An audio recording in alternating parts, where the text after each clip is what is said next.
Hello everyone, and welcome back to another video and another new series that I like to call Top 10 Moments of the Year.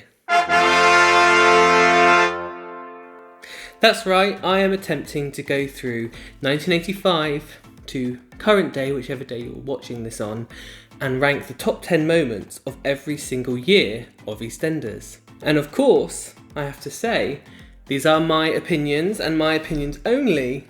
Well, I don't know what to do with my hands. There you go. So if you disagree, that's great. I love disagreement. So put your disagreements in the comments below and tell me what your top 10 moments of 1985 would have been. So let's begin with number 10, which is the first ever episode of EastEnders. It had to be in the list, of course, but number 10 is where it all kicked off with old Reg Cox dead on his chair. Reg. He's dead. Dead drunk. No, he's dead. No, he's not. I can still feel his pulse. Coming in at number 9, we have Debbie's dirty phone calls, which she had throughout her first year on the square.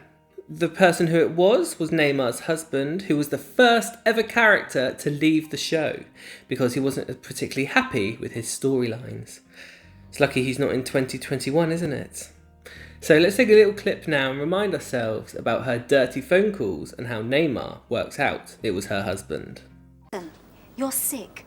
You can't help it, and I'm sorry you're sick, but you can't keep ringing up like this. Do you hear me? I'm not interested. Do you understand? Give it to me. No, Dad. I know who it is. I've got to deal with it. তুমি কি পাগল হয়ে গেছো?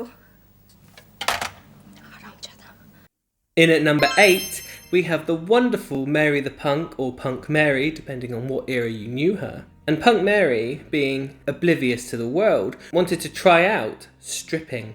That's right, she had a friend stay with her in a flat who was a fabulous character who we didn't see enough of, in my personal opinion, but she gave Mary the confidence to go out there and strip for her life and empower herself. So what did Mary do?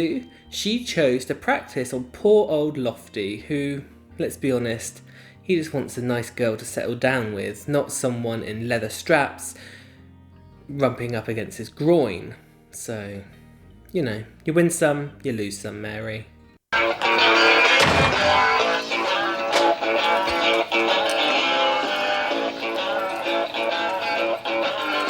Stop it! Take him off! My arm! Oh, God! How'd you turn this thing off? Where's the off button? In at number 7, we have the wonderful Dot Cotton, the iconic character of EastEnders, first episode and her appearing on the square. She came in, worried about her health, annoyed Dr. Legg, and was always late for her shifts at the laundrette.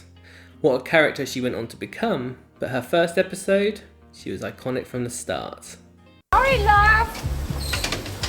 I know I said I'd come in 20 minutes early for you, but I got held up down the doctors. You could have at least given me a bell.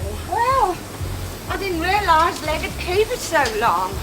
At number 6, we have the lovely Sharon Watts, who, even though she's a virgin, she's 15, and she hasn't even got a boyfriend. Do you know what she wants? That's right, she wants to go on the pill, and she has to have Dr. Legg's permission to do so. Of course, he tries to tell her that there's really no point, Sharon, because you're not getting any. But Sharon's her own woman, and she wants what she wants. Up and talking round? I'm sure you know about venereal disease. Yeah. I don't tend to sleeping around though anyway. And I didn't come in here for a lecture. No. You came here for family planning advice, I know. And that's what I intend to give you. I don't want advice. I want to go on the pill. In at number 5, we have Ian, who wants to be a chef and have a career in food, and his bigoted, homophobic, racist father, Pete Bill, who says no, cooking is for girls and you, Ian, are a man. So he has a go at Ian, and we get our first ever Julius theme when Ian goes to his grandma for a bit of a cuddle and a cry, and she tells him it's going to be all right. Yeah, don't keep it bottled up. You're grand. It's nothing, really. Yeah, but Dad really laid into me. He said it was fit for nothing. Disappointment to everyone. Oh, Gran. Now, come on now, that's right.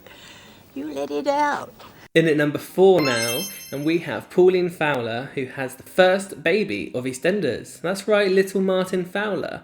And Pauline, who's being ignored by her mum Lou, being ignored by her husband Arthur and her children Mark and Michelle, she takes it on herself to just screw them and go to the hospital, get a taxi and give birth and come home again. No drama, nothing. Pauline Fowler's done it before, she'll do it again. And this scene is just iconic because she leaves a little note to say, I'm at the hospital, if you want to see me, come see me, but I've taken myself.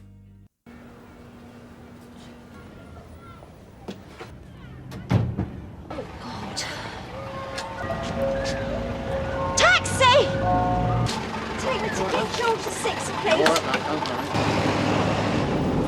In at number 3, we have the heartthrob and Lothario of the square, Simon Wicks, turning up in a sexy sports car with his new suit, looking for his father, Pete Bill. I mean, he was only on the show for a few years, but I think he's fondly remembered by lots of teenage girls and boys across the country.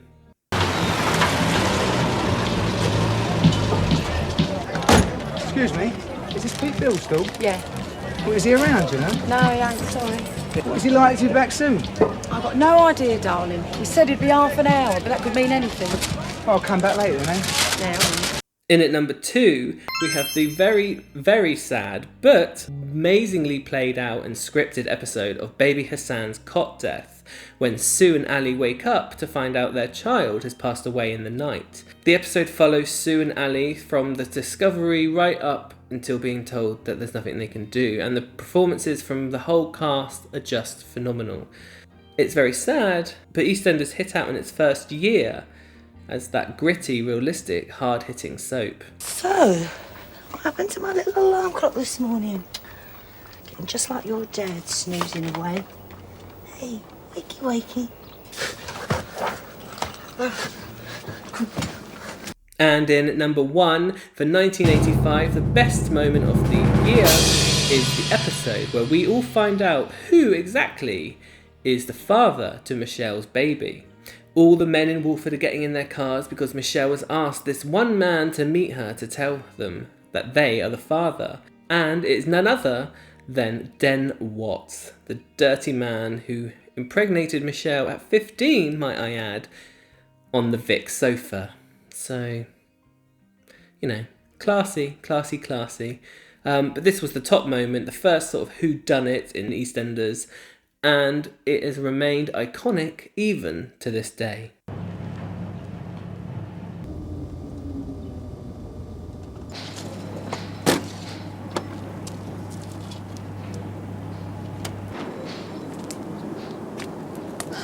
I'm sorry I had to call you. You haven't told anyone? I know about the baby, that's not what I meant.